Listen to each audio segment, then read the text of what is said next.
And Carolina has some reminders that she wants to give before she has to go back to her family. Hi, everyone. How's everybody doing? Yes, so just a couple of things. Great. Just a couple of things. First, I know I sent a lot of reminders over the emails and over WhatsApp, but just a quick recap. Everybody gets a one-on-one with Joanna between now and December. So I'm going to put the Calendly link on the chat. If you haven't scheduled yours, it would be great if you do it soon. Again, it's between now and early December, so just get that scheduled in because Giovanna's calendar does fill up quick. That's the first one. And the second reminder is that we have our second module, a video module, the career planning for early career scientists. So if you haven't started watching that, please do so. We're going to be back on the 23rd with the presenter to talk about that. So if you haven't done that, get that going. And I'm going to put that link as well in the chat so that you guys have it. And that's it. Thanks, Caro. Yeah, so for September 23rd, we're going to have Cynthia Furman, who's amazing and lovely. And she's going to work on kind of helping you get started crafting an IDP that's focused on your career goals, not just on your science and your PhD project. So for that, it would be ideal if you could have watched the first two, Module 0 and Module 1. Module 0 is just like an introduction to the video courses. So realistically, just the first half. And then we'll come back in October, we'll do a peer mentoring session and you guys will be able to give each other feedback on your IDPs and we can talk a little bit about how to use it to have discussions with your mentors. Okay, but today we're gonna be having a very special session. I've been looking towards this for weeks. We have 3 YCA alumni. This wasn't on purpose, but they all happen to be from the 2019 cohort. Some say it was the best cohort. I don't know, I can't, I'm agnostic, but that's what their cohort says. But it's really lovely to have them back. And I'm very excited to introduce them to you. First off, we have Adriana Mulero-Russe. She just graduated from a PhD in bioengineering from Georgia Institute of Technology, just very recently. Adriana has been very proficient in research. She had an F31 fellowship from the NIH for her thesis project, looking at the intersection of biomaterials, tissue engineering, regenerative medicine. And she's originally from Puerto Rico, where she had a bachelor's in science and chemical engineering from the University of Puerto Rico, Mayagüez. During grad school, she was also very involved in leadership advocacy for graduate students. She was involved in the Latino Organization for Graduate Students. She was also involved in the Society for Hispanic Professional Engineers, and she volunteered in different capacities for Ciencia, Puerto Rico. We're very happy to have her. Adriana, welcome. Do you want to add anything to your bio or say hi to the fellows? Hi, everybody. Yeah, that's my bio. I'm happy to be here and happy to answer any questions as they come up. So thank you. Wonderful. And next up, we have Daniel James Salas-Escabillas. Daniel. He also is a YCA alumni for 2019. And he also recently graduated with a PhD in cancer biology from the University of Michigan, where he studied the role of specialized cells in the progression of pancreatic cancer. Daniel is originally from Guam, so he's traveled quite far to advance his training in science. And he's always been someone that has been very involved in giving back and mentoring other students who are first generation or who come from backgrounds that are underrepresented in science.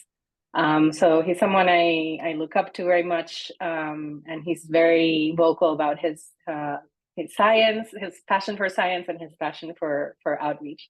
Welcome, Daniel. Anything you Hello, want to say to the everybody. fellows? Hello. Yeah, I guess yeah, that's my bio as well. Yeah, I guess also just want to say, I guess now we're your older siblings, so if you have any other questions, concerns, just feel free to reach out. We're all a big family. Thanks, Daniel. And then finally, we have Ashlie Santaliz Casiano, who is currently a postdoc at the National Cancer Institute through the iCure program, which I think she can tell us a little bit more about. She is studying the molecular epidemiology and the cancer disparities of tumor microenvironment and immunology. She's someone who, I think I'm correct, Ashlie, you made a transition from a more wet lab bench science to more public health epidemiology work. Ashlie, I believe, has been at the NIH for about 1 or 2 years, and she's also gotten pretty involved in mentoring, particularly students that are interested in going into postdocs at the NIH and that are considering careers in cancer. She just came back from Puerto Rico, where she was actually giving presentations to different universities around Puerto Rico about the opportunities at NCI and NIH. Welcome, Ashlie. It's so very lovely to see you. Anything else you want to add? Thank you. Thank you for the opportunity. I'm really happy to be here. Like Daniel said, we are like a family, so just let us know. I'll put my email on the chat so that if you still have any questions after our conversation, you can feel free to reach out. And I also made some introductions via email, but I want to formally introduce you guys to Erika Lopez Alonso, who's our new research associate at the Yale Ciencia Initiative. Erika, do you want to say a few words to the fellows? Yeah, thank you for the warm welcome in the email, and I'm very excited to get to know all of you, and I'll be joining for a lot of the sessions and leading some of the peer mentoring sessions, and I'm just very excited to be involved with YCA and get to know you all. So yeah, thank you for the welcome, and I'm really excited to be here. Awesome. It's Erika's 3rd day, so we're really like throwing her into the deep end of the pool right here. But she was also very excited to meet all of you and to kind of see from the inside what Yale Ciencia Academy is about. Okay, so we're gonna get started. We have our 3 wonderful speakers. As you've heard, they've graduated or completed their PhDs not that long ago. So what we really wanted to do here is to have a space, an opportunity for you guys to ask anything and get feedback and insights about what it's like to, go through that final period of a PhD. What are some of the considerations that our fellows had to go through? How did they navigate the stress of wrapping up a PhD and then at the same time looking for the next opportunity? How did they decide what to do after the graduation? Or in the case of Adriana, she's currently through that process. What is going through her mind? So I want to open up the floor, maybe setting a little bit the stage, and asking each of our panelists just to give us a window into what it was like maybe a year before you graduated. Where were you at with your research, with your mentoring relationship, with your plans for what to do after a PhD? And I'll open it up to anybody who wants to go first.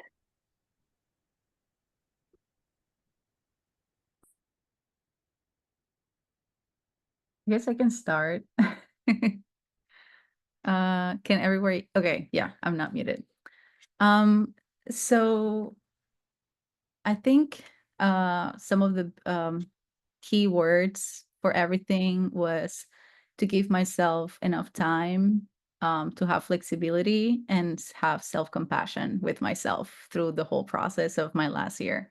As Giovanna said, or as you're probably going through right now, there's a lot of things that you're probably like wrapping up your project, or and you're probably doing multiple projects, not just one. You're writing your thesis, and then you're also trying to just get out by getting a postdoc offer, or just getting a job offer, or even figuring out what you want to do next, which I think was very I think it's something that not a lot of people talk about, just taking the time to think, where do you want to branch out from what you're doing?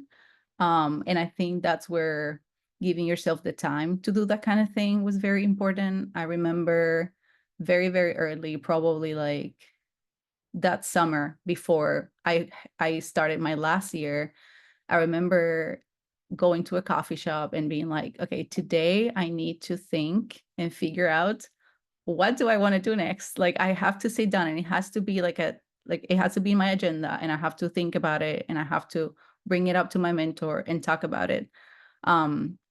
So I just gave myself enough time to reflect on that. I know it's very tempting to think like, oh, I do breast cancer, I'll just do something a little bit more specific of breast cancer, or I'll just focus on this mechanism for the rest of my life, which there's nothing wrong about doing that. But you do have to think about it. And I think being intentional about where you want to go will make everything else a little bit more easy, because you're going to feel good about your decision, rather than, just, going for it and, kind of like doing it last minute, or just trying to like take an offer because you don't have any other options. So time is really important. So I'll just start with that. And yeah, my last year looked like a mess. It was very busy. I still had conferences. I still had, like I had a T32 that I still had to like report on that, like a training fellowship that I had to do, like trips and like travel for conferences. And I don't know if we're gonna talk about it now, but in terms of timeline, it was probably around September of that last year where I learned about a program, and I was like, okay, this is one program that I can do. Let me start thinking about it. And when I heard about their deadline, I was like, oh my God, their deadline is like in 2 months. That means that probably other programs, their deadlines are going to be just as early. So I have to kind of like start thinking about it. So yeah, it was probably around this time that I was like, oh, okay, I have an idea of what I want to do. Let me start searching. And it was part of my, I want to say, weekly, daily thing to like look up names, look at people, look up keywords online, and just searching and trying to like figure out what to do next. I just made it part of my PhD life in a sense. And everything else was also trying to make it I was very vocal about it with my PI in terms of, this is very important to me and I need to take time to do this research and to really think about it and be serious about it. Because obviously there's a lot of things that are going on in your lab, and then probably, your PI, they want you to get the data and they want the paper, and you're like, okay, but this is my life. I have stuff that I have to do. So yeah, just very busy. So time management definitely super crucial in terms of what are the priorities, what is the paper, and just do the thing so that you can have your deliverables before you leave. I'll actually pass it on to someone else, and I'll definitely talk about other things like the programs and timelines, if you have more questions around that. Okay, thank you, Ashlie. I can go next.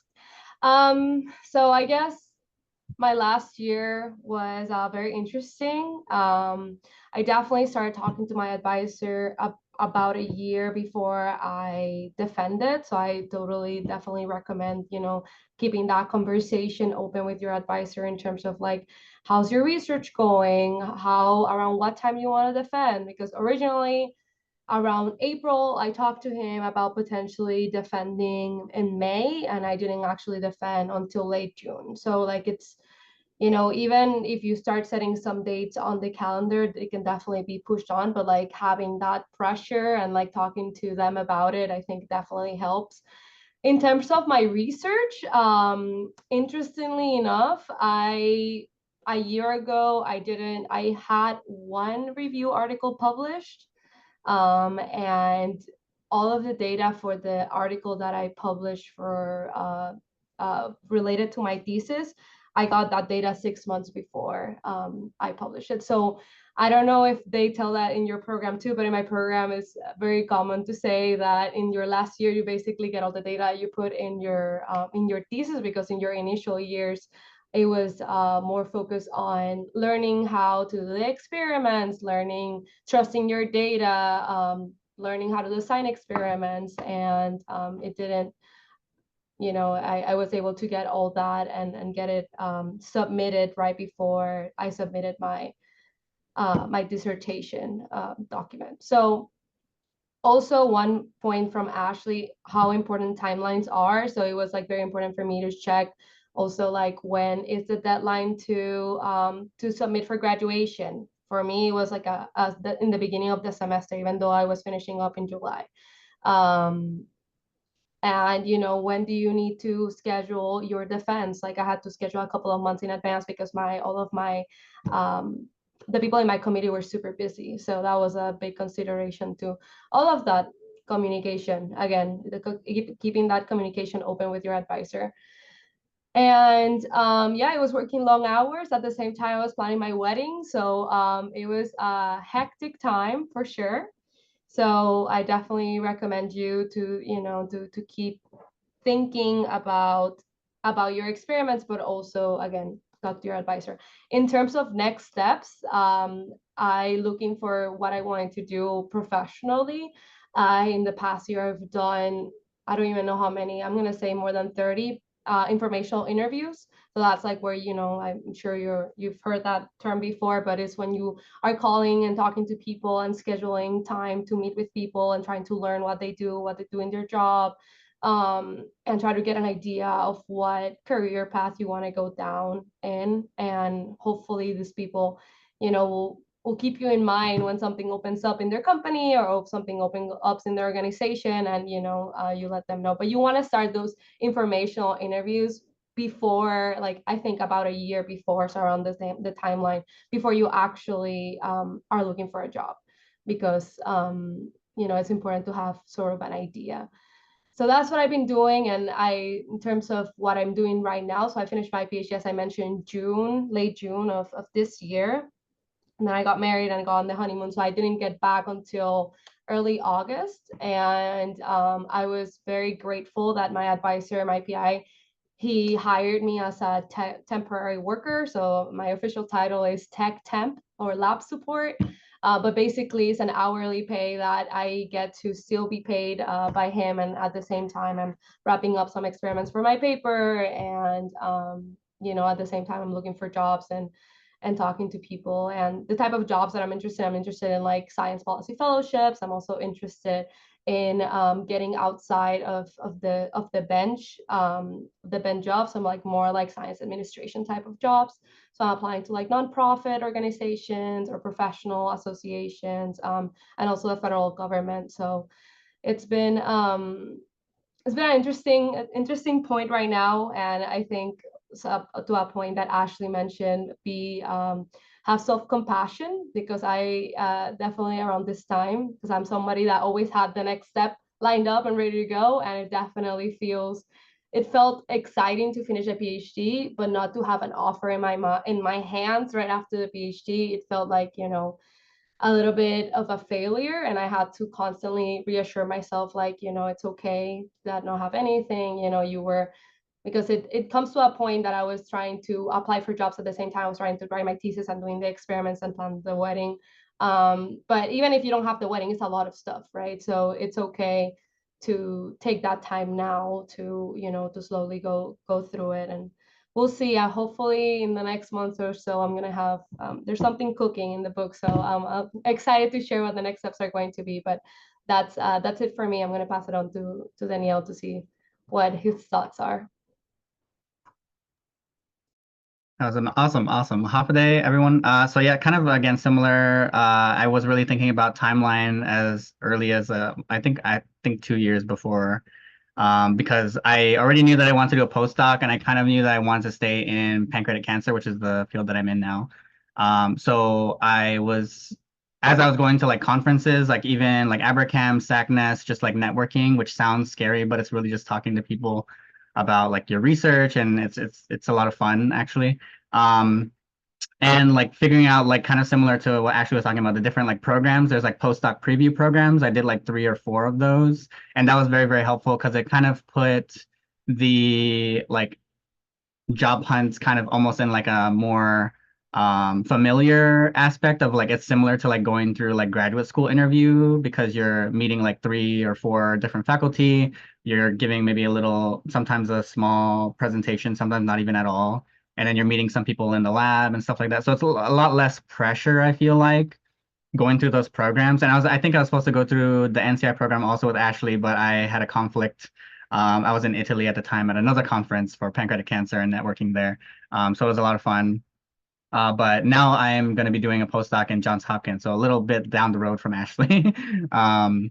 But yeah, so that was a lot. And so I think I really leveraged not only the network, but YCA, Yale Ciencia Academy, because there's a lot of people in this network, and like knowing people in different schools and different programs was very helpful to see like, oh, how is this person? You go to like Stanford, like how is that? And they can like give me the tea without really like nagging or bothering someone from the lab, because then they don't really have like a stake in that person, and they can really tell me like the truth about that program or about that person and stuff like that. So it was really, really good to leverage that. And then also my PI, who is in the field, so he knows like, oh, this person is good. I've reviewed their grants and they have money, so they can support you as a student or a postdoc. Or this person, you know, they're a really good person, but maybe they don't have as much money, so you would have to have your own funding if you were to go there. So really talking to people and seeing what their perspective and their ideas of particular labs and programs. But I think that was like very, very helpful to be able to do that in like a less pressure. And then it's all kind of structured. Everything is kind of paid for, and it's not like there is a crazy pressure to like be like the very best in terms of like for that particular PI, because the PI, again, they're not paying for you to go through that. So I did the MSK, the PRISM from Stanford, again, the NCI one. And then there was one more. Oh, Emory has one too that they just started. But yeah, those are very, very helpful. And the IDP also that I did in YCA was also very helpful. So it's good that you guys are still doing that. So they helped me set goals that allowed me to kind of have a better organized timeline, which usually I'm not that organized. So it was nice to have something like that, to kind of organize my thoughts and then talk to my PI about like, this is what my next steps are, and like what can we do to accomplish those next steps. That is awesome. And I didn't pay you to mention the IDP, but that's our next session. And I heard some really nice thoughts I want to summarize.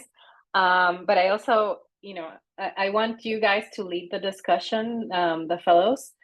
So start thinking about some of the questions you want to ask our panelists. But from the things I heard, Ashlie, thank you so much for stressing the importance of prioritizing yourself by dedicating time and setting aside structured, specific time to think. Reflection is so important. What is it that you want to do next? What is it that really moves you? What is it that you're really interested in? And then actually doing the thing, like doing the searches for the opportunities, for the people, setting up informal interviews, applying. All of that takes time. So you need to prioritize yourself by setting that time out. Ashlie and Adriana mentioned, and Daniel, time management. Adriana, I know you had a lot going on your plate for as you were graduating, so it'd be great to maybe delve a little bit more in those time management strategies and tips that you guys developed. You know, scientists, we have to time manage, but sometimes you really have to time manage. So it would be good to hear more about that.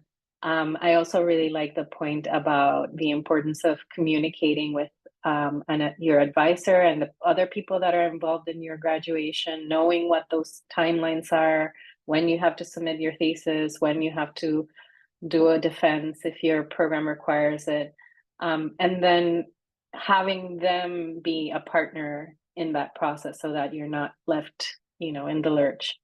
And very, very important, being kind to yourself. You know, there's a lot of things that you can control, but there's also a lot of things that are outside of your control. There's, you know, you're going to be thrown curveballs. You know, a faculty member in your thesis committee might, you know, decide to go on sabbatical. So you're going to have to like, you know, pivot in some cases, and that's okay.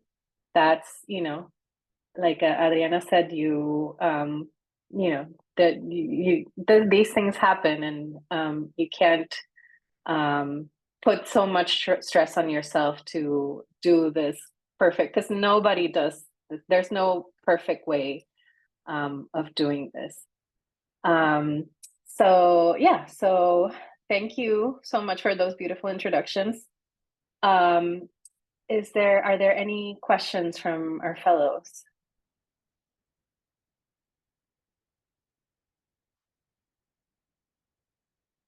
Feel free to unmute yourselves. Oh, hi. Hey. I have one. So I'm in that pre-planning process, scheduling thesis defense, and it's overwhelming. And I guess my main question is, when did you feel ready? Like, yeah, I'm ready to graduate. Like, I guess experiments aside, because sometimes not all of them work out, but like, when did you personally feel ready? I can tell you a short answer. When you're the oldest in the lab, I think you need to start thinking about, you know, getting out. That's for me, because my lab was very big, and, you know, I was used to always having that senior grad student that I was going to go ask questions to, and then I became that senior grad student, and that was like a, you know, a realization moment. And I was also already 5 years into my program, and, you know, I was like, okay, I think I need to start wrapping this up. And, you know, I started having that conversation with my advisor, like, you know, if I want to graduate next year, like, can we restructure the aims? Because in my program, you know, programs are different, but we have to do a proposal where we draft our aims for the thesis. And, you know, I had 3 aims, and I had accomplished 2 out of those 3. And, you know, we had that conversation. It's like, can we restructure the aims? So what does the timeline look like so I can be done in a year? So in summary, I don't think, I mean, even when I was writing my thesis defense, like, I wanted, you know, I felt like I needed more, like it wasn't perfect enough, or it didn't have all the data that I wanted. But I think you have to be kind with yourself and just realize that, you know, this past 5 years or 6 years of your program, you have, you know, learned all the skills that you need to accomplish to have that PhD title. And this is, you know, research and experiments aside, because definitely the paper that I have, I thought I was going to, you know, say, when I started my PhD, you think you're going to revolutionize the field and invent something, you know, super ultra fun. But at the end of the day, you have to think about that you're adding extra knowledge to the field, and you're developing those skills, the skill set that it needs to accomplish that. So hopefully that answers your question. Yeah, my answer is like kind of similar. It's like essentially when everybody's coming to you for answers, then and now I guess like when I'm still in Michigan right now. I'm like leaving actually like next week to move, but now I have to like teach everybody all the different techniques before I leave, because otherwise nobody else is gonna like know those things. And then also making sure that all the data and everything, obviously, like things that happen when you're like moving, making sure everything's accessible. But being the one that like everybody's going to for like little questions and stuff like that already kind of made me feel like, okay, I'm ready to go, because I can answer these questions without like going to my PI. And sometimes even my PI is like, oh, like what do we do with this and this project and this stuff, and like I'm able to like hopefully give good answers and stuff like that. It seems like it's good so far. We'll see what happens in the future. Yeah, that's a great question. And those two are great answers because it's, yeah, you're like the senior grad student. At the same time, I feel like there was a point where I was like, am I ready? But I had to sit down and just look back at, just sit down and like zoom out a little bit of what you've accomplished and what you've done so far. When you look at your aims for your dissertation, and I looked at it and I said, well, if I divide this in chapters, all my chapters are kind of done. And I feel like I just cannot continue to work on more projects just because, maybe your lab needs it, or, you have other collaborations. Well, that can be a collaboration, but your core, your project, when you know. And then I think when you don't know, I think it's good to have a conversation with your advisor to see and reflect, okay, my dissertation, it's supposed to have whatever, 4 parts, 4 aims, 4 chapters, or 3, and we did it, right? This one is closer to submission, or maybe you have the data, it's all around, but it hasn't been organized.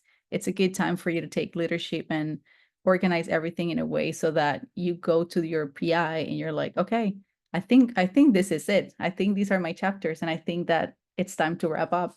At the same time, you can think back and think if you've accomplished, important milestones that you have put, as a goal for yourself. Like you've written grants, you've submitted your papers, you publish your papers, you have participated, from activities in your school, you've mentored students, you participated as a mentor in a summer program. Like there are many things that you can go back and see if you really, took advantage of your PhD to learn to use it as a tool or as a vehicle to be a better researcher and feel more independent, which I think that's what Daniel and Adriana talked about, which it's when you feel confident enough to work on what you're doing and help others as well. I think it's very important. And when you feel confident about managing multiple projects, I think that's also a big one, because if you're going to the route of a postdoc, being independent and managing multiple things at the same time, it's number one, and it's intense. So yeah, I think Daniel and Adriana answered like super nicely. So yeah. Thank you. One thing I'll maybe add or qualify is that in some cases, that feeling of confidence is not necessarily coupled with your experimental plan. And that's where I think, reflecting on what it is that you need to do to graduate, what it is you want to get out of the PhD program. Have you done that? Do you have a plan for the next step? That comes into play, particularly if you're, for example, if you've decided you don't want to go into academia, and so a publication maybe is not as important for you, or like having 3 fully fleshed aims as you had originally planned them is not as important for you. You might want to take that into consideration. Also, when we put together the proposals for our research and we put together those beautiful aims, sometimes things don't go as they plan. So don't let that be the thing that's stopping you from moving on, I guess is my point. Edith, I saw you had your hand raised.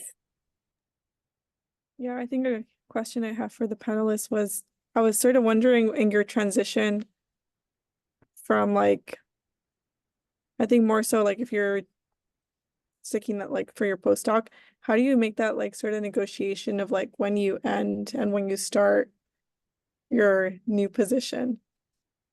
Because I think that I don't really know how to navigate that space. and I'm just getting started with my own process of like looking for postdocs. But I just think about like when I do get to the point where I will be starting, I'm not sure how those conversations should look like.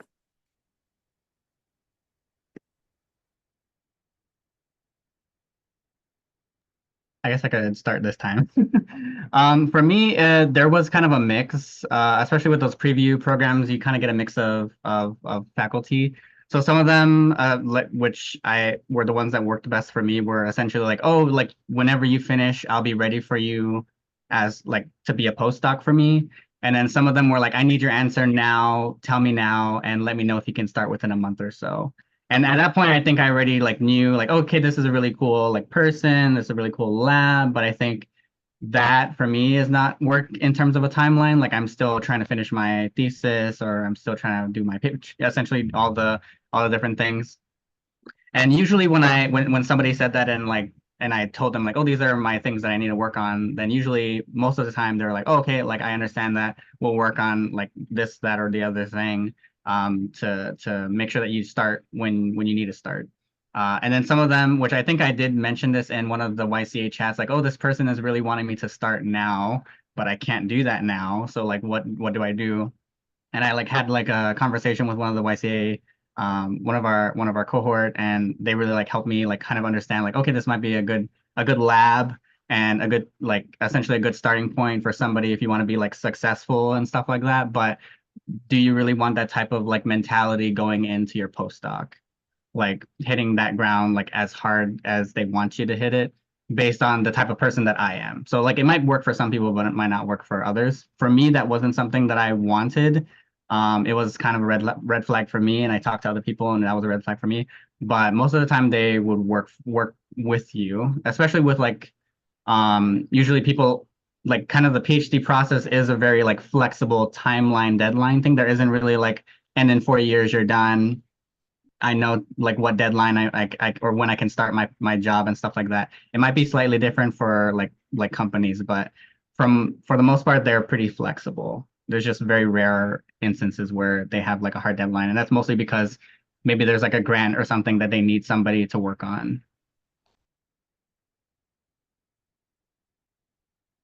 Yeah, it is. I think I lost you for a little bit when you asked the question. You're asking in terms of like when to start the postdoc, or can you repeat the beginning? Yeah, so I was just wondering like how you should start having like the conversation with your PI and like the future PI in terms of like start and end date. Yes. I can give you my perspective from starting at NCI. So when I applied in general to different postdocs, I just started to reach out to people at different schools. And then at NCI, there are many ways in how you can apply to NCI. It could be through a program. It could be through like a grant with a PI, or it could be just you directly talking to people, like to like a branch, and then interviewing with multiple PIs. So I did that for a while, and then my PI kind of knew what I was, that I was going through that. When I think it helped me, what helped me the most was the fact that I knew that if I was accepted into one of these programs, my starting date was September 1st. So I needed to defend way before that, or at least I needed to start before that. However, I didn't know these programs are usually pretty flexible as well. So if I couldn't start September 1st, I had some, I had some space to kind of like start later. But that was like the minimum, time to start, or as early as I could. And I think I think everything kind of like got easier with my PI, like my PhD advisor, in terms of like really finishing and reeling them, like letting me go. When I had like an offer and I was like, hey, I already have a job, I need to leave. I have to move, it's out of state, and then this is it. Like I'm gonna defend, and this is how I'm wrapping things up. Obviously, there were still some things that we had to work on. after I finished like thesis corrections. Like I finished I defended end of July, almost August. And then I had that month to just like, move and make my edits of my dissertation for submission before I was like fully committed to my postdoc.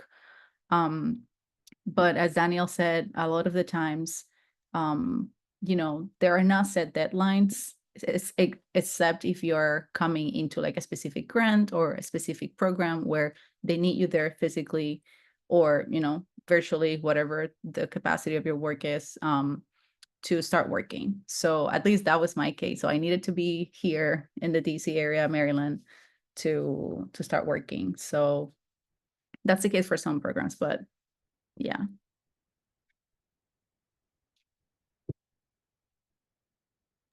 Yeah, I agree. I mean, I've seen also an industry for those of you who are interested in industry, that's something that is also very negotiable and you definitely speak.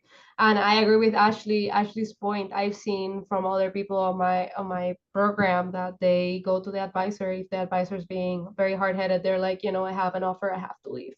And the advisor usually, especially like if you're at the end, don't do that when you're a second year, but like around a reasonable time, they'll be pretty flexible and supportive of you going to your next step and help you. That's a strategy for some people to leave their labs as well. So that's something to consider. Yeah, and on the other side of the coin, if you need more time, it's also good to have that conversation with your advisor. Like if you're graduating, Adriana talked about this. Maybe you can share a little bit about how that conversation went if you feel comfortable. I did that as well when I graduated with my PhD. I didn't really have an opportunity lined up, and there was also, my results had to be written up. So I talked with my PI and he funded me for a 1-year postdoc after I finished. Obviously, it depends on the resources of the lab, but you don't know until you have that conversation. Yeah, I mean, I think it was a continuous conversation. Like I meet with my PI every week, usually if it's not traveling, but usually every week, and every week leading to, wrapping up experiments. Like I knew there were experiments, especially I have one of my aims was with a collaborator in Cincinnati. So it was very difficult for me to do the experiments if I didn't go to Cincinnati to do the experiments. And they were animal experiments that would take 5 to 9 weeks we see results of. It were animal models that we were doing there. So it was a continuous conversation, and I knew that I kept telling him, this is not done. Who's going to take over if I'm not here, or if I stay, like, how would that look like? And just to make sure that, everybody knew what was going to happen, because every lab is different but in my lab is very typical for the student, even if they graduate and they have another job, to finish up their papers, at least in the writing situation, even if they're not in the lab anymore. So he kept, reminding me that I would have to do that. And at the end, since he knew that we didn't have anything yet, or that I didn't have anything yet, he extended the offer for me to stay. So it was a continuous conversation. And also, I think depends on the advisor, depends on the lab, depends on the support that they have, because I know that there are other labs, especially those labs that are starting up, that they don't have funding to hire you right off the bat like that. So I think it's definitely a conversation for you to have, and depends very heavily on your advisor and the circumstances that you have. And this is something I always advocate for. You have to know where your funding is coming from as a graduate student. And definitely if you're going to do a postdoc, that's something you have to have very clear, because you don't want to find yourself in a situation where you're caught off guard, and your source of funding is finishing and you didn't know about it. Also kind of related to that, like it determines whether or not your like taxes are getting taken out, or you have to do quarterly taxes, or if your health insurance is being paid for by the school, or if you have to pay for it yourself.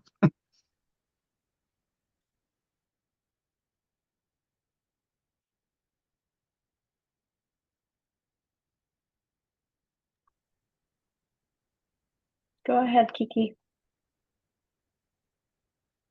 Hi, sorry, I have low battery, but so I had a question about when you were like did you encounter any surprises or challenges like when you transitioned from PhD to postdoc? Like what was the most surprising thing and how did you guys adapt?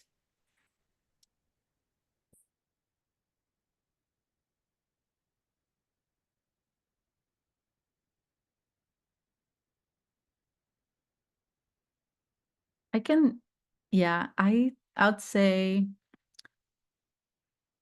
I think it wasn't fully a surprise, but it caught me off guard how much flexibility you have in your postdoc and like freedom and like it's your project. And these might be different, it might be like a case by case thing, and it might depend on the lab and on the PI and your funding and then also your institution, right? So I'm at NCI, and to me, I think it was very surprising how if I propose something, they'll be like, okay. And I'm like, well, but this is like 100K. And they're like, yeah. And it's going to be your responsibility if it works or if it doesn't work. So it's like, oh, wow. So I think that's something that I didn't have in my PhD. Like I didn't have, for example, and this also adds to like one of the questions that you guys had about what skills you wish you had. I think one skill is like the budgeting, and like besides when I wrote grants that I had to do some budget report or like justify why I was getting this amount of money. I didn't really had to budget at all during my PhD. Like there was just money that we had and we used it. But for my postdoc, it's been very surprising how much budgeting and admin stuff you have to do, and like seeking out collaborators and being very strategic about which collaborations you have, how to reach out to collaborators in a very strategic way so that it is attractive to them and useful for you as well. So I think those have been sort of new experiences that I've had in this year that I've been at NCI. There's definitely a greater expectation of driving your own projects, seeking out those collaborations yourself.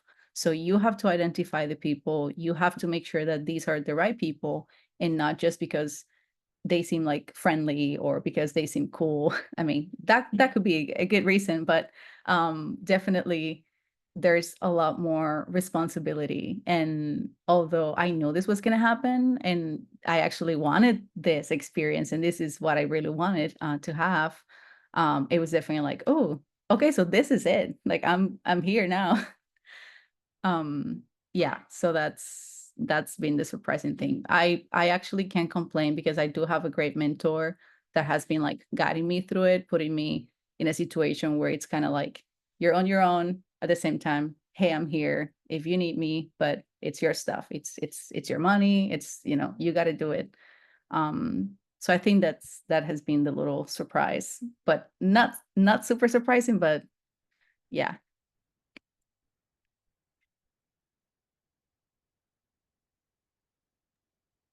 Yeah, kind of related to that, like budgeting, but then also I guess my PI has this like policy where like when you start as a postdoc, you also hire your own tech. So that like hiring somebody is a little bit like off. It wasn't off, it's off-putting because I don't know what to do. And so like being able to figure out like, oh, is this person going to work well with me? Are they going to work well with people in the lab? Are they going to like be a good fit with the project based on the skills, or do you think could I invest time in them so that they can have the skills that they need? So that's something that I'm like figuring out that I didn't think that I would have to know. Especially again, I haven't started yet. I'm not there yet, but I'm getting like resumes and things like that so that by the time I start, then there's somebody that I can have there working with me. So that was very interesting and something that I didn't know was going to happen.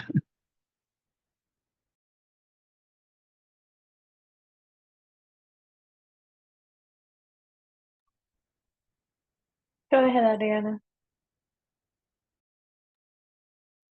Can you hear me? Yeah, okay. Yeah, I had another question. I guess it's kind of going backwards to what your new question was. But I was just wondering, like, I know we talked a lot about networking, but I was just wondering, like, how helpful was networking to actually getting the position you currently have or you will be going into? And then also, like, what kind of strategies do you think were most effective or you wish you did when you were actually building those connections? Because I hear a lot about networking, but obviously, like right now, I haven't solidified anything. I kind of like what Iris was saying. I'm at that stage where I kind of know when I want to be done, but I don't know if my science will be done at that same time. So I don't know if I should be talking with people right now, because I don't know if I will be solidified by then. So I guess on that stage of how do I sell myself without having like results or like papers and things at this point right now. So yeah, a bit of an extensive question, but yeah. I can go. I think networking is super important at any stage of your PhD journey. I think just, reaching out to people and being like, hey, I mean, maybe for a postdoc it's a little bit different if you're like specifically looking for a postdoc, but like for people that you're interested in learning more about what they do and what their job is like, you can just reach out like, hey, I'm a fourth year in, I don't know, in biology PhD, and I'm interested in what you're doing. Do you have 20 minutes, 30 minutes to talk to me a little bit more about that? That's usually my go-to. And you would be surprised, like everybody loves to talk about themselves. They love to share their journey, especially as more likely if they're like talking to somebody and they feel like they're helpful and answer any questions they may have. And I think you don't have to wait until a specific time of your research to do that. And I think when it comes more for postdocs, more science, like at the conferences and stuff like that, you can like stop by different posters and like ask them like what do they do in their lab, or like get to, because I think the networking is important not only to find your next opportunity, but also get a sense of the field and what does it look like, more like if it's in your science field, that's one thing, but also like if you're aspiring to something outside the lab, like trying to learn what the landscape of jobs is like when you're looking for that, and like what do the titles look like when you're looking at jobs on LinkedIn, for example. So I definitely recommend starting sooner rather than later in that space. Yeah, I can add to that. Networking is so important. And networking can be, in person, it can be an email, it can be you reaching out, it can be you seeing that you have a connection with someone on LinkedIn and they have a connection and you ask that person to connect with that other person. It could look like many different ways. In my case, I think I'm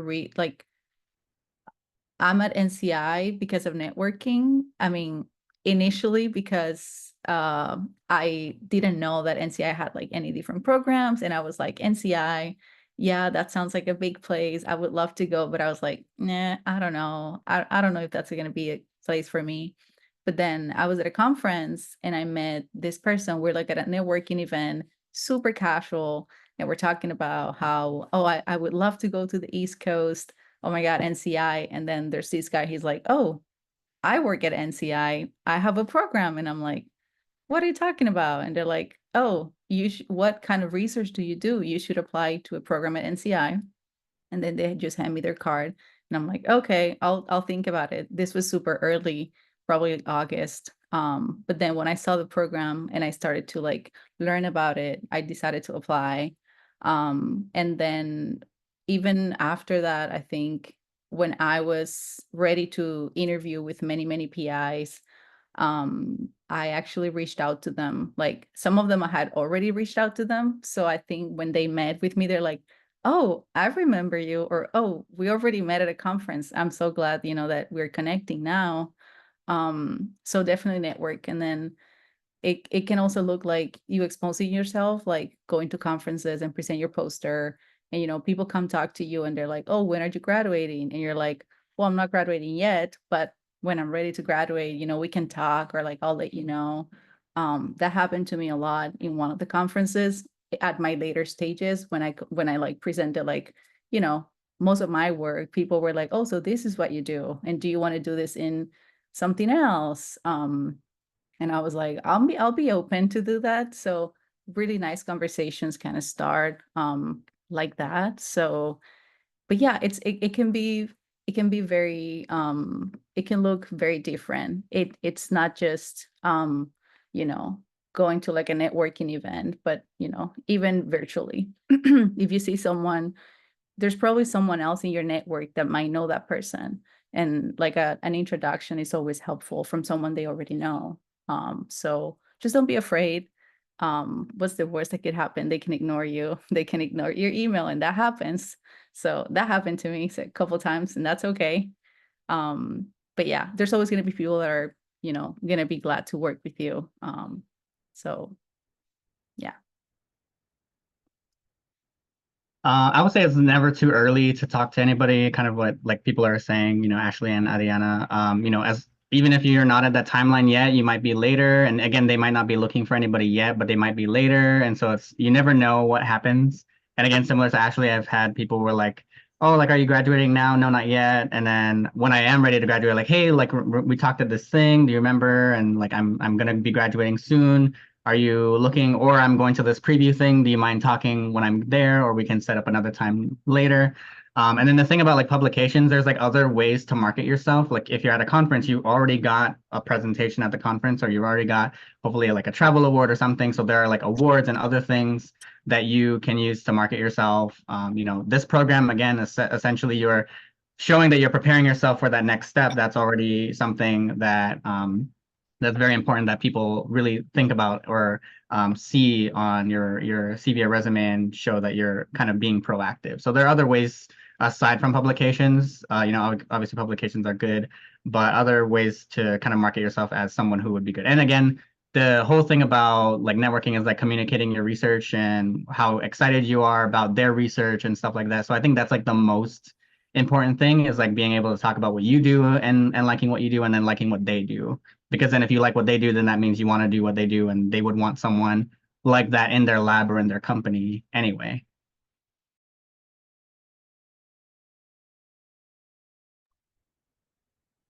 All very good advice. I also, Erika Lopez has also recently graduated. She graduated about a little bit over a year ago. So I also, Erika, if there's anything you want to share, any reactions you want to give, or advice that you also want to share, I think it'd be great to hear from you. I just want to, you know, acknowledge that you're also a recent grad.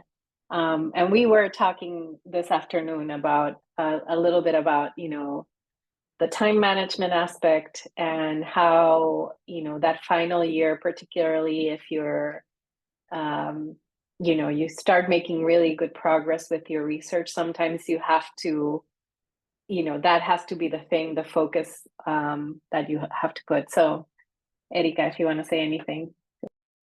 Yeah. So yeah, I graduated actually the December of 2023. So it was, you know, it's like fairly recent. And I think I did like a lot of extracurricular like activities, and like participate in a lot of different things like mentoring, and like really trying to like mentor students in like the lab, and some teaching. And that was all awesome through my PhD, because it really kept me going. I feel like I would have really probably dropped out of grad school if I didn't have all of those things kind of keeping me like joyful and alive while my science was failing, or then my science was going well, but then all these other things were going awesome. But there came a point where I knew I was getting data, and like that like last like year and a half or two. It's like someone said earlier, I think it was Adriana, that you get a lot of your data like at the very like last year or something. It's like it's crazy. Like you don't believe it, but it's true. A lot of it comes just like in that last stretch. And I think you come to a point you kind of like just have to concentrate your energy on like on getting that out. And I remember someone told me one time, it's like, you know, you have to, like, this is what you came for. You came to like get your PhD, and what you need to do at the very end is like, you know, give it your all. And that kind of meant for me that I had to take a step back from not mentoring. Like, I still kept mentoring my undergraduate student, luckily, because she was like kind of on a similar timeline for graduation. But then like teaching wise and other like extracurricular things, I just kind of stepped aside from those and then concentrated on like writing. So that I replaced that with like, okay, I need to write my thesis. I like, it's not going to write itself. It really isn't. So, and you know, like that kind of really served as a, it was, I missed doing all the extracurriculars, but at the same time I was like, okay, I am going to get the PhD done. I'm going to get the thesis done, and then this will be the output. This is the actual thing I need to be able to graduate. And that was also the publication. And I think it was hard for me to do that, but it really was a necessary step. And it's something that you just, depending on where you're at and your timeline, you can evaluate. And obviously that's at the same time that you're incorporating like thinking about the future. So sometimes you need to kind of take a step back from some things to then allow yourself to think about the present and the future as well.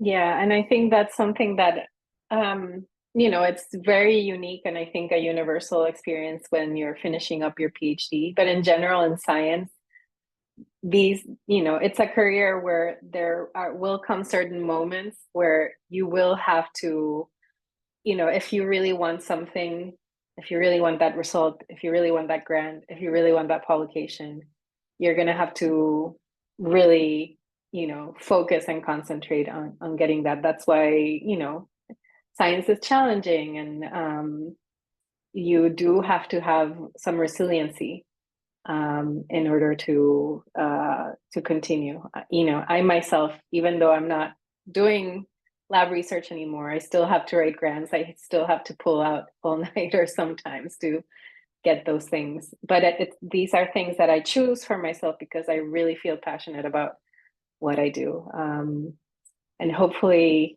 you know, you guys feel passionate about what you're doing, or at least you feel passionate about getting that that degree that you've been putting so much time and effort towards. So, you know, because you deserve it. But you know, that was one conversation that that we had today that I thought was very, you know, pertinent for today's conversation. Thanks, Erika. Yeah, thank you for letting me share as well. I wanted to add to what Erika was saying. You know, I am so incredibly thankful for all the leadership opportunities and involvements I did throughout my PhD, because without them, like, you know, I wouldn't have made it to where I am today. Like the science, I enjoy science, but it got to a point that it was so stressful and so frustrating that having those outlets was a great blessing. So I definitely encourage if you're looking for something like that. And I think that's a great point that I should have added in my last year. I had to quit everything that I was doing extracurricular. One of that came from my conversation with my advisor, because, you know, he knew I was doing all of that stuff, but it was also, and he was supportive, but it was also the point that, you know, you need to focus all of your energy and all of your attention to finish a PhD. So while I was a little sad to let go of that part of myself, I was happy that I was able to wrap up everything, and I'm excited to be a part of that now in my next step of my career. So definitely wanted to echo what Erika said. So thank you for that.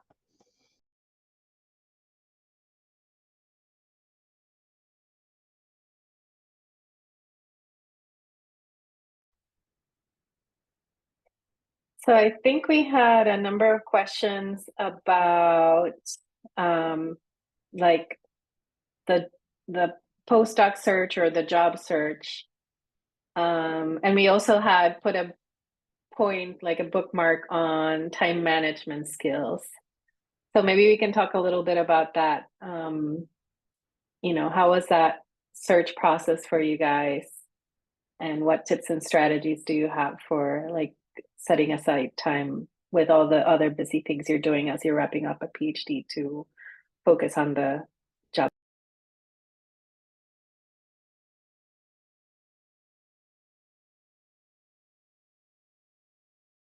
I mean, I can go. I don't think there's a right or wrong way to go about it. With my experience, I would take usually the breaks. Usually I try to select a day a week that I would focus on doing job search stuff, whether that was informational interviews or looking through LinkedIn or looking online to different fellowships and writing down what I needed to do to apply to them and stuff like that. But honestly, it was too crazy, so I would just, my priority was my experiments around, as I was explaining, around the time that I was finishing my PhD. So I would schedule all my experiments, and then the time that I have free between experiments, I will try to sneak in some some of the activities I told you, looking for jobs, looking through LinkedIn, working on your CV, working on your cover letter, stuff like that. So, and then I know from talking to other students that were also in my lab around the same time, there were people that had like a goal a week of like submitting 3 or 4 job applications, or like submitting one a day or something like that. So I think it depends on like what your schedule looks like and what are you comfortable with doing. Definitely prioritizing finishing up the experiments, I think, and finishing up the thesis. But aside from that, any time that you can get before. And then also, you could also see that from talking to students, it usually takes about 6 months to a year to secure a position, especially in industry right now, in my specific field. So, planning ahead is another strategy, like before the craziness of the thesis, and starting applying now, just to get an idea of what it looks like and how much time would it take for you.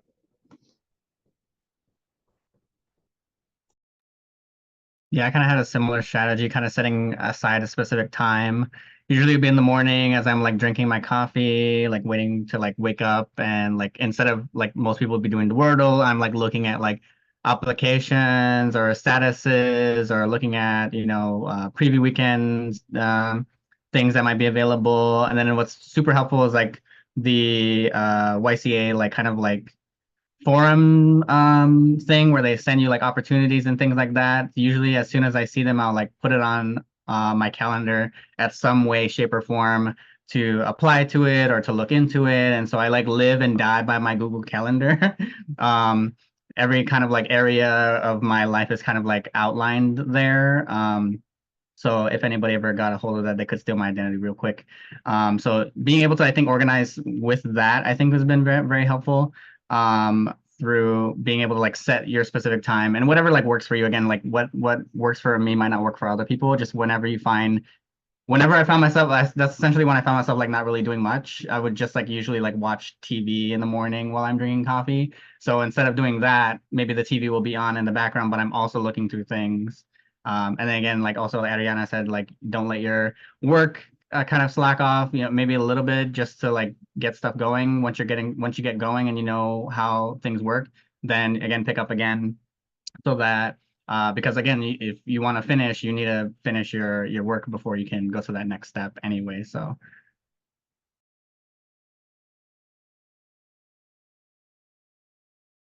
Oop, I was trying to unmute myself. Can you guys hear me? Yes. Okay. Yeah, very similar strategy as Daniel and Adriana. I think having a dedicated search time was really important for me. I think I also try to make like a folder of, I had like a list of people that I was interested in. I had a list of institutions that I was interested in. And then I just made an Excel. That's just me because so I just made an Excel of like institutions and whether they had funding or how I was going to be able to work with that person. Do they have funding? Did I have to bring my own funding? Were there any programs that I could do a preview with them? Like in MSK, I identified like 3 or 4 people and there was a preview program. So I made sure that I attended and that I put those names in there so that I could have a one-on-one with those people. And then just I guess this is a learning experience from myself. Like I thought NCI was like super top and I could never go in there, but I just went for it. So if you have like a dream place where you want to work or like a dream lab, just put that name in there, just send the email.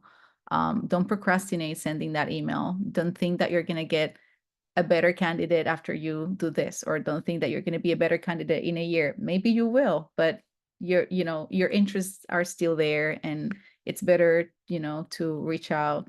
I think, the sooner the better. When you know that you're going to be probably at the position of going to a postdoc, just reach out.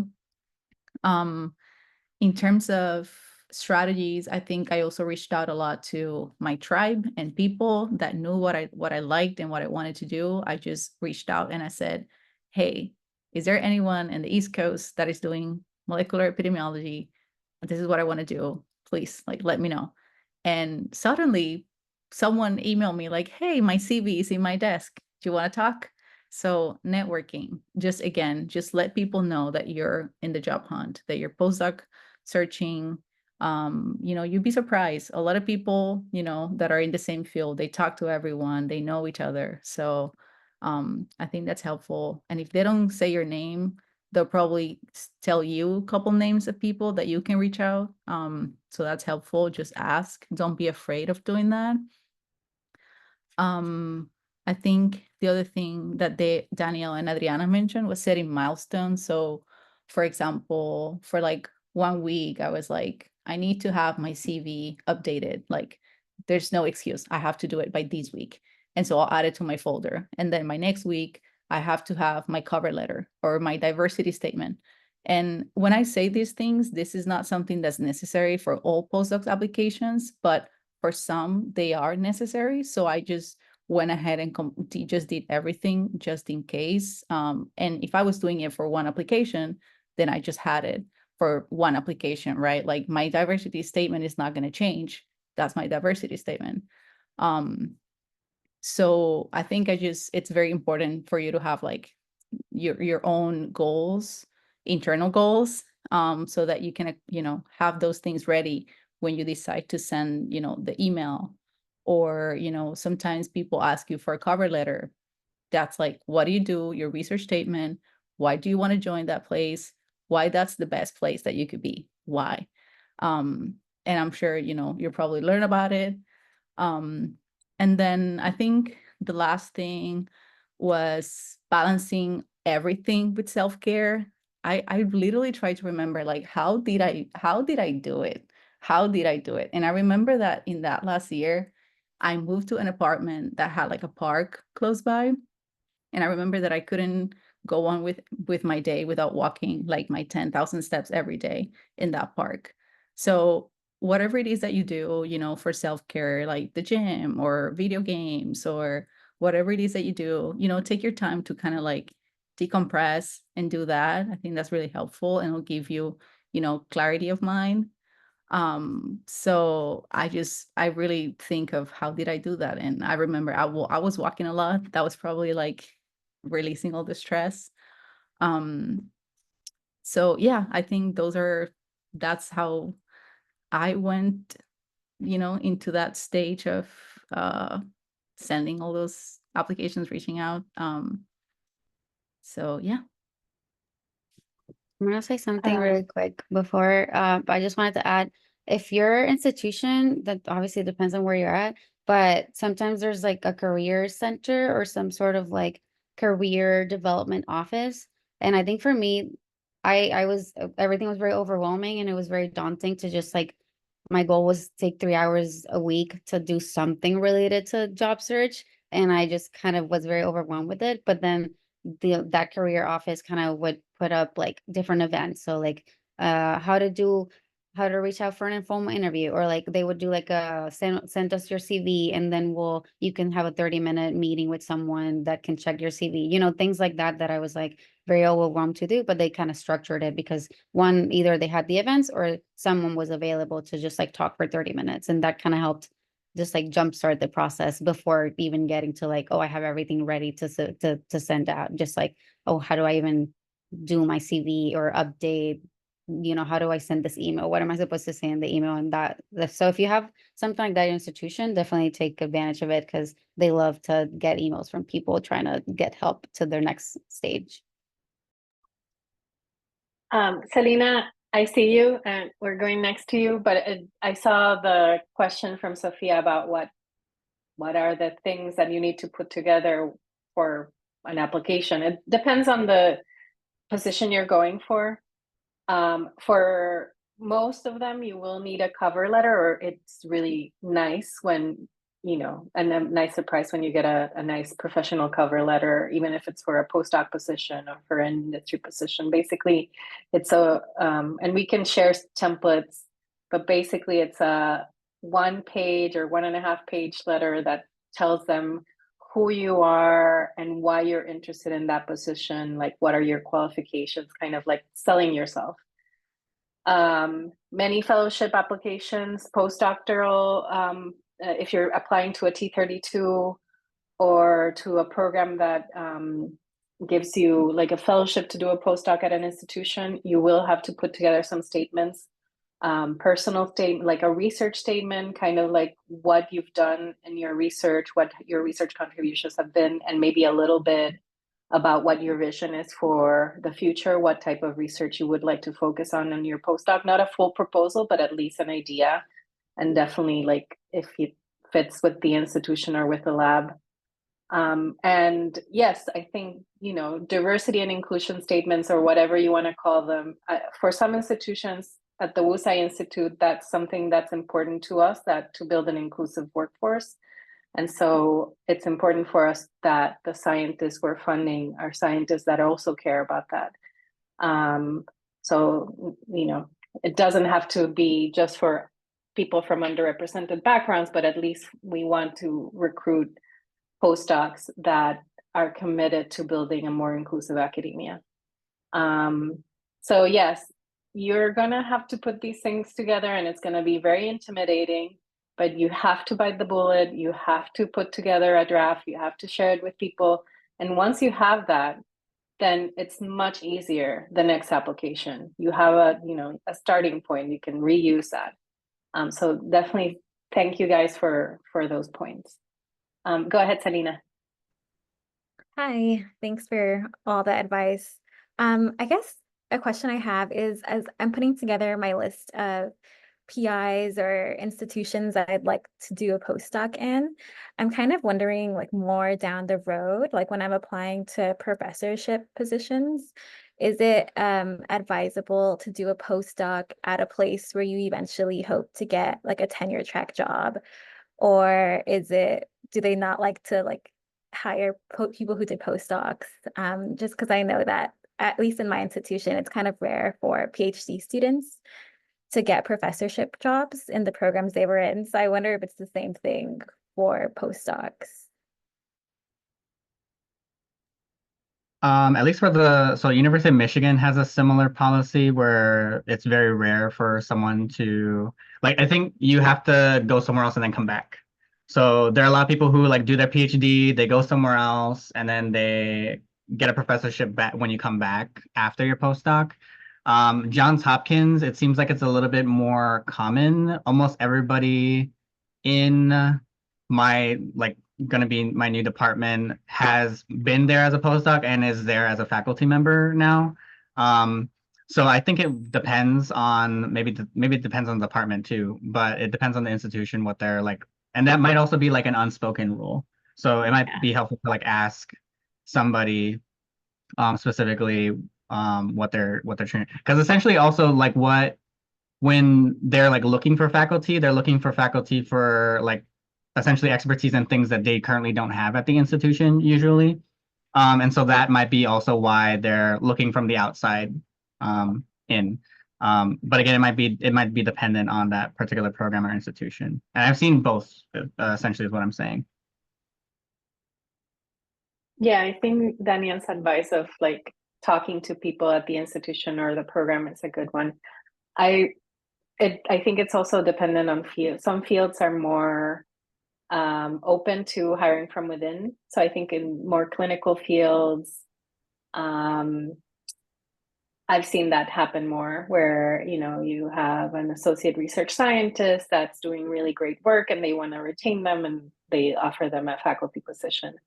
But I think in basic sciences, it tends to be more like what Daniel is saying, that you don't want someone that's going to compete with the lab that they just trained in. And so you want to bring in someone from the outside that's doing something that's, different from the labs that are already there. And so that, the people that are already training as postdocs there, are in that conflict. Okay, thank you. That's really helpful. We have a few more minutes. Are there any final questions? I think I saw one question in the list that I liked. Where is it? Are there any surprises or challenges in transitioning from a PhD to postdoc? Anything that kind of caught you by surprise? Oh, I think I asked that one already. Oh, you Oh, did? Okay, sorry. Yeah. No, it's all good. I can add mine to Daniel. I know that read in your bio that you're very involved with your undergrad institution, I believe. And I've been trying for years to be like, hey, I'm available. Yeah, I think for me and my the thing that I did was I kind of leveraged my university to help pay for me or to do a program at my undergraduate institution. So being on a small island in Guam, like it's like kind of very far away. There isn't really a lot of opportunities. So again, my undergrad institution was more than happy to have me like come, especially if I was just there for a vacation, really. Also, if I'm visiting family or something like that, I was like, hey, I have these like extra days. If you want, I can come speak to one person or two people or a room full of people. And either I can set up like things or I can just do like a lecture on like what it is like to be a PhD student, what it's like to graduate or go into a graduate program. So there's a lot of different things, and I kind of left it open to see what was available. And then my undergraduate institution, and again, it might depend on how responsive, like you mentioned, they are. I was talking to my former advisor, and they were kind of the ones that kind of like being my like person there to advocate and see like who would be interested based on those types of like things, like interest in like graduate school and stuff like that. Because again, also being from a very small island, not a lot of people know that doing a PhD or graduate school is like an option. Most of the time they're like interested in like doing like medical school or like dentistry or some other thing. And so having somebody there that is in this like field that not a lot of other people are pursuing and being able to represent that, I think has been pretty good. And then again, my University of Michigan has been really good at like, oh, like you want to go and recruit to your undergrad institution. We have funding for that. And that's like, again, for them, like dipping into a pool of underrepresented minorities that could apply to University of Michigan as well. And even if they didn't have that program before, but I talked to my university and asked them like, hey, like, this is what I'm planning to do. It would be helpful if you had like swag or something that I could give out to the kids as they like ask questions or stuff like that. And they saw that as an opportunity for me to kind of go and talk to them and advertise University of Michigan. I also talked about other programs that I applied to as well.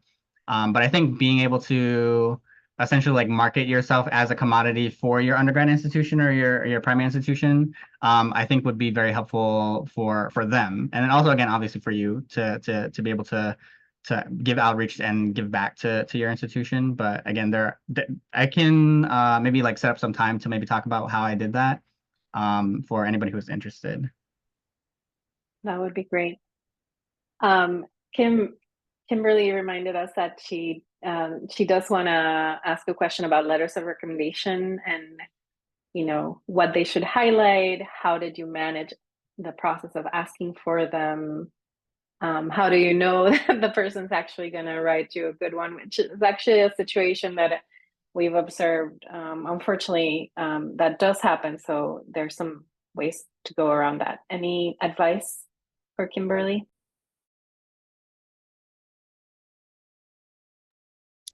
Yeah. I think when I submitted my letters, I tried for them to kind of complement everything else that I was submitting. So I was talking about the research that I did. My CV shows what I did. My long-term and short-term goals showed what I want to do.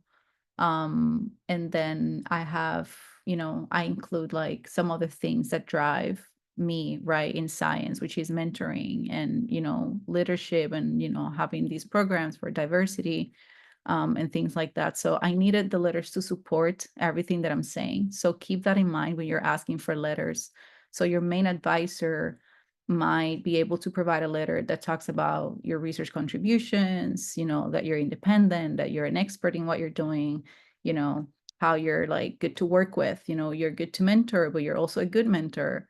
So all those things your main advisor might be able to answer. And then you can also have a letter from a collaborator that can tell that you can be a good collaborator, you're a good team worker, you have, as I mentioned, mentoring and teaching, you're teachable, you can be mentored. So that's good for a postdoc.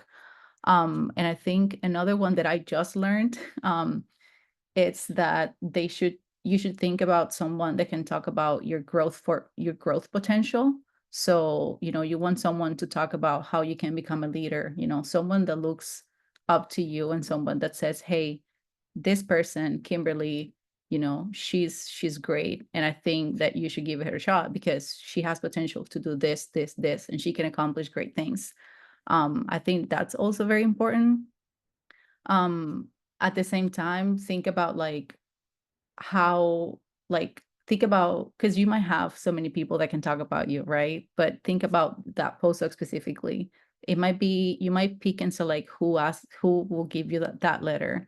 I think the other letter that you can have is someone you met, like, for example, at a committee in your institution, or if you were part of any other outreach events or something, you can ask someone else for a letter to talk about your leadership abilities, your initiative, your professionalism, your communication skills. So there's many other things that they can talk about.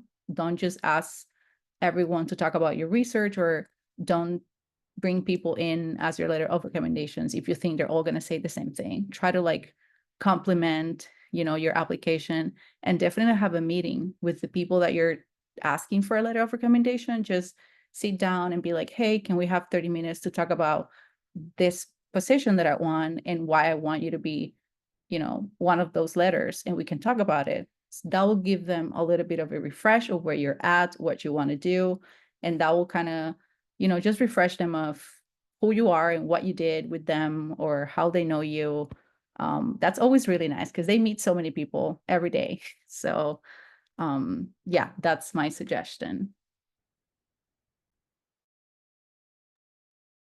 Yeah, kind of related to that, kind of everything that Ashley said. I also have had a very busy PI, and so what I did is I kind of drafted the letter of recommendation for one of them, and then kind of in that meeting went along and said like, hey, like this is what I'm thinking of, and then you can kind of see or base their reaction to what you say about yourself to see whether or not they agree with you or don't agree with you.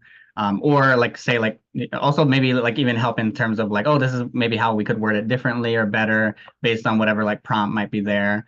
And so I think that was a good way to kind of gauge, one, would they be open to writing a letter for you, and two, whether or not they would be writing maybe a good letter for you for that particular position or that particular prompt.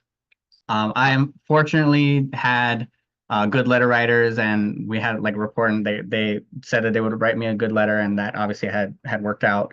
But again, if you're in rough waters with your PI, I think it might be a way to maybe suss that out without directly asking or seeing that, because especially most of the time they're sending that letter without your knowledge. Like there's like a direct link that they send to. There are some programs where like that you have to submit the letter of recommendation, and then they send it to you, and then that's like a way to do it. But it's very rare.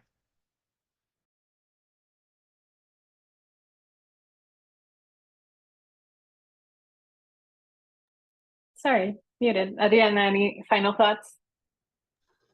Yeah, I think what's worked for me is that I will send them an email because my PI and the other people other collaborators have wrote me letters of recommendation that are super busy, so they don't have time to do meetings particularly for that. So I would just send them bullet points and like send them, I hope that in the letter you can write about this and this and this and this, and I give them like more or less what I want them to write on the letter. And for the different applications that I've been working on that require a letter of recommendation, I have to submit it together. So they will send it to me first. So it's very nice for me to review the letter before I submit it. Usually I haven't had any problems. I'm very, grateful and fortunate of that. But I could see that they took advantage of the things that I wrote and apply them to the letter. So I think that's very helpful. Yeah, point straight on. There's some things you can't control, but you can control the information you give your PI and how you prep them, and how you make things easy for them. So I advise one email with all the important information so that it's not like scattered, then they have to like search for everything. So the application link, timeline, deadline, your CV, if you have other essays that, like a research statement, if you can include that, or a draft. And I think, like Adriana said, bullet points that with concrete examples that demonstrate your research contributions, how you've demonstrated independent thinking and scientific thinking. That's very important, particularly for a postdoc. Laboratory leadership, mentorship, those are things that people will want to look for in a postdoc. We can have a whole conversation about this, and I'm sure we can continue talking about this in our one-on-ones and in future meetings. So, and I'm also happy to review drafts and things. So I'm sure we'll continue talking about this. I don't want to keep everybody way longer, but I do want to thank Adriana, Daniel, and Ashlie. Thank you so much. You guys are amazing. I'm so proud of you, and I'm so happy that you answered the call so quickly and wanted to share your insights with our fellows. Thank you. I'll share emails with people. So if you want to connect with Daniel, Ashlie, and Adriana offline for additional advice, you'll have that. And remember, we have our next session September 23rd. So I'll see you all then. Bye, guys. Bye. Thank you for having me. Good to see you all. Thank you for being here. Thank you very Buena much. suerte con todo. Gracias. Bye. See ya. Bye, guys. Okay.